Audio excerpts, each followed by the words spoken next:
All right, so this is the Demko AD20.5 full tie. It's been anodized and has the Warncliffe blade. 20 CV still? Yep. Awesome. It appears that the pocket clip would be reversible. But I think it's going to take an entire different pocket clip in which it didn't come with. Could be used. It's a Taiwanese made knife with a shark lock. And Andrew Demko's latest. All right, so this is 7.5 inches or just short of in length with a 4-inch handle and a 3-inch blade. Just a little more than 4-inch handle, I believe. And yeah, right at 3-inch blade.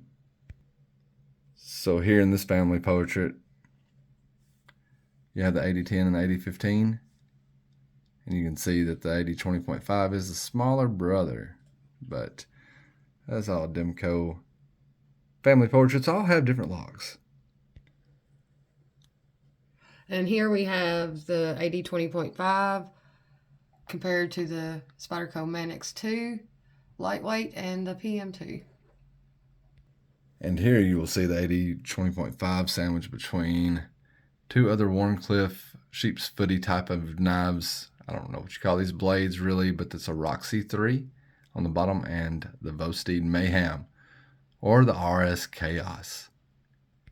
All right, so the AD20.5 comes in at 4.4 ounces or 128 grams. The blade stock on the AD20.5 comes in at 1/8 of an inch, or that is 120 thousandths. Okay, so I got this one at the Nashville Knife Show this weekend, and I've been wanting one since we borrowed. It was Ken's, right? Yeah, Ken Faulkner. Yeah. I like the shark lock on this one.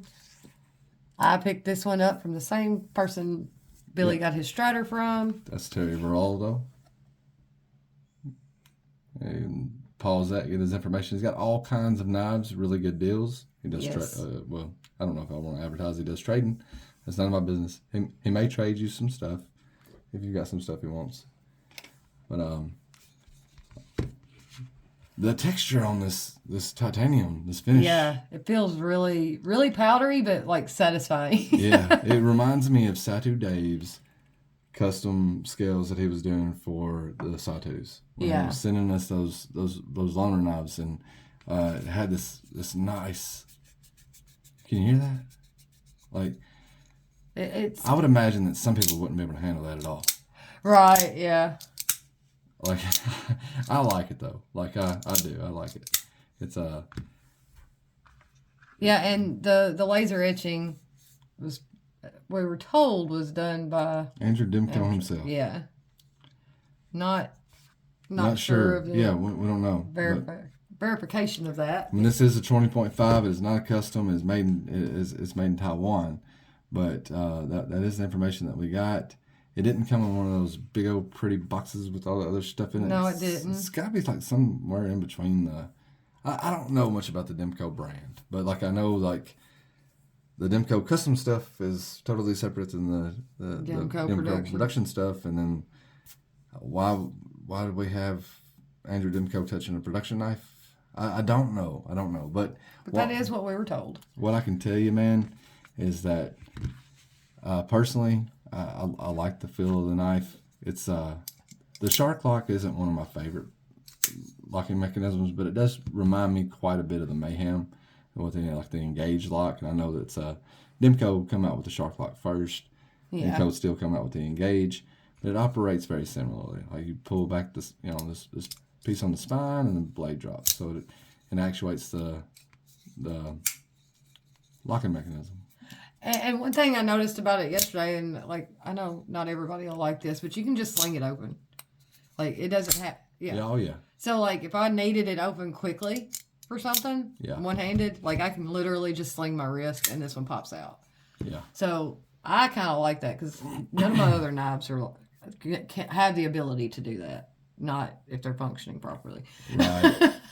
I like the fact that you are a pretty big fan of the Mayhem and you're a pretty big fan of the Roxy, and this is just falls somewhere right in between. Yeah. It's probably got something we didn't look at when we did the size comparison, but you got the Roxy? Mm-hmm. I bet it's got the same size blade. Yeah.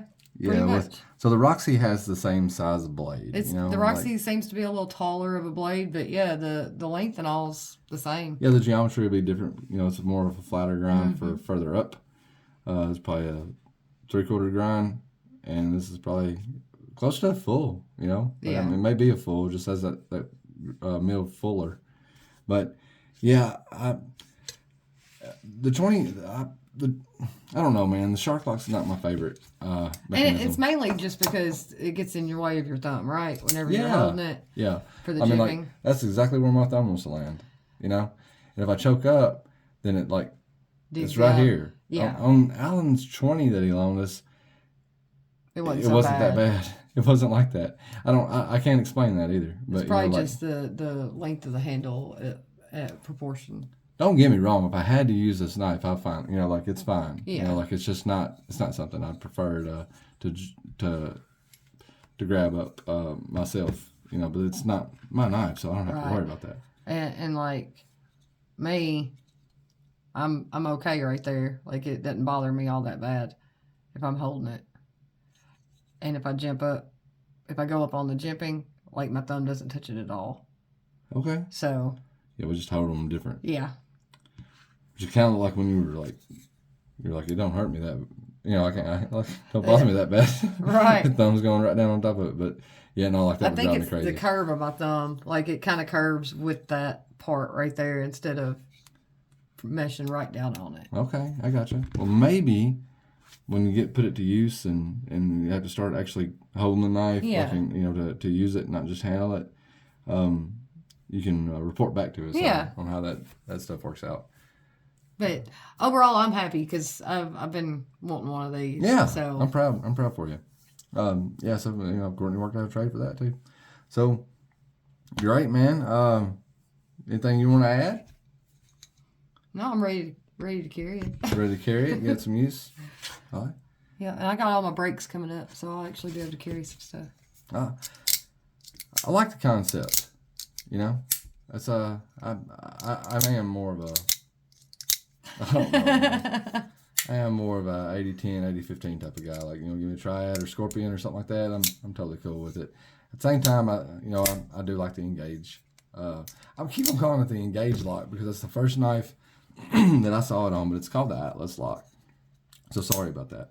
But the Atlas lock, is the Mayhem and the engage, and I like it just fine. Let y'all see that design there a little better. It does have some anodizing, but it's hard to see.